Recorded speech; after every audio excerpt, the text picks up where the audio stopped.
So Bed Bath and Beyond your means? Let's ask Sara Hunt, Alpine Woods portfolio manager. Sara, if you take a look at Walmart, there was so much optimism there. And then you take a look at the retailers that reported today, Target, others, not so rosy. So is the spending that we're seeing healthy spending, or are there more issues in the road ahead to come? Think that you do have a consumer that is that is under a lot of pressure, especially on the lower end. I think you're seeing that trade down. I think you're also seeing people looking to spend. I mean, it was interesting to see Home Depot's numbers and how well that stock reacted to sort of flat, but also not as bad as people thought it could be. I think there's going to be some issues going forward because we do have a problem on the income side is not raising as fast as prices are. And I think that right now we've still been able to get through earnings with pretty good numbers across the board, but I wonder how much some of that inventory coming in is at a higher price point, and therefore it's going to be Yep. tougher to see that do as well in the next 6 months. Okay, but where we are now, you've got a consumer that's holding in there. You've got a stock market that is rising. You've got a belief that inflation probably may have already peaked. Sara, does the rally make sense to you? I think some of the rally made sense. I think we were very oversold when we hit the lows in late June. I think some of the speed of this and some of I would go back and say maybe some complacency on the inflation front.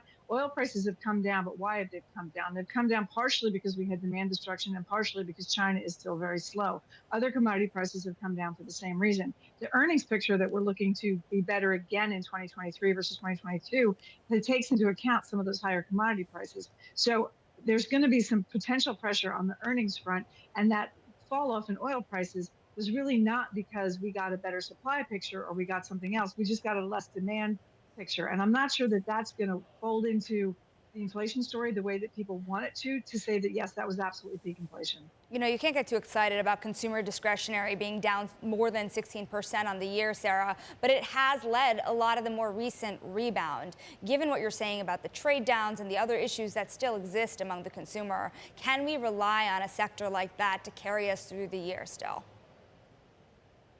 I think that's going to be a little bit tough. I think that's going to be tricky. And I think that if you think about the sectors that you want to rely on, I mean, right now the quality trade hasn't done as well as a factor than some of the other things. But I think that really we're going to get back to balance sheets and cash flow again.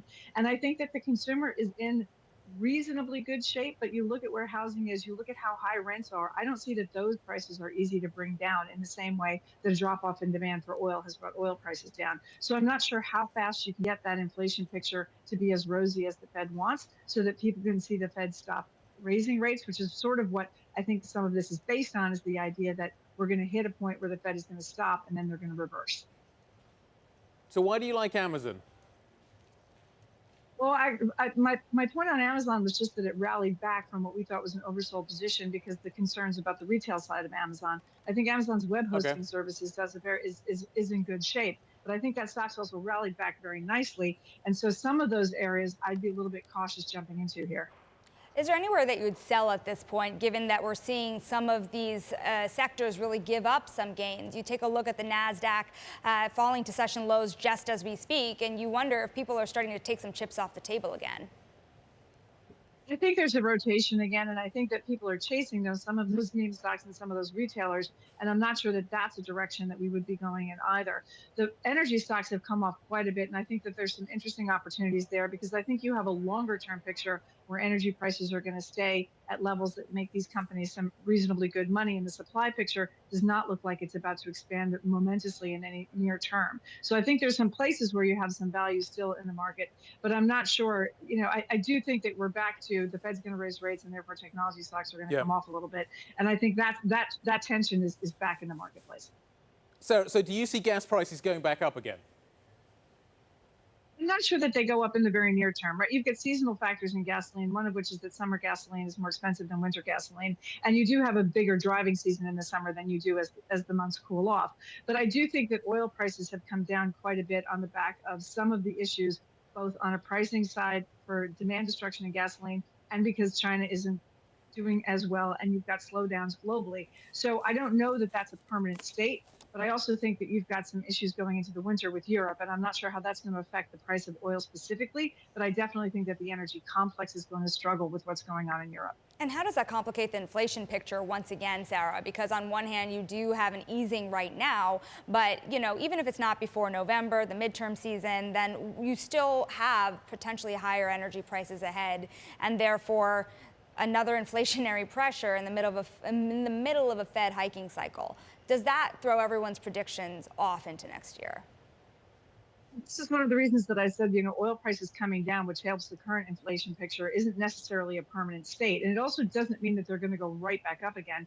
But the things that are also very sticky on the inflation front, like housing and food, that is not coming down in the same way that energy prices do. And that's a much stickier situation when they get high. So that's harder to fix. So the underlying inflation rate may stay higher than people want it to, which puts the Fed in an even trickier position of how they manage to thread that needle between we want to try to bring inflation down, but some of these prices are difficult to bring Yep. down. You've slowed down housing starts by raising rates, but in the end, that also doesn't help rental prices, right? If you're not building as many units. Sarah, given all of that, given what we've been talking about, given the rally that we've seen in stocks, given the message that we may get from the Fed at Jackson Hole, do you think that the market is fighting the Fed right now? Why do we see such a big gap between Fed narrative and market narrative?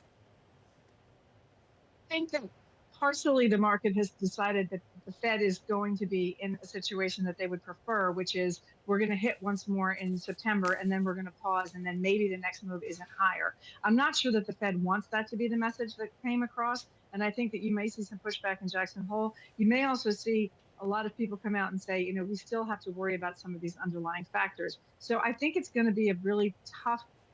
The next 6 months might not be so bad because you're going to get September and then maybe we get a pause. The question is what's really going to happen in 2023. We haven't really seen an earnings recession. That's also part of what the market was baking in June. And I'm not sure that earnings are going to be able to hold up to the extent that people expect them to on the back of rising rates and some of these higher input costs.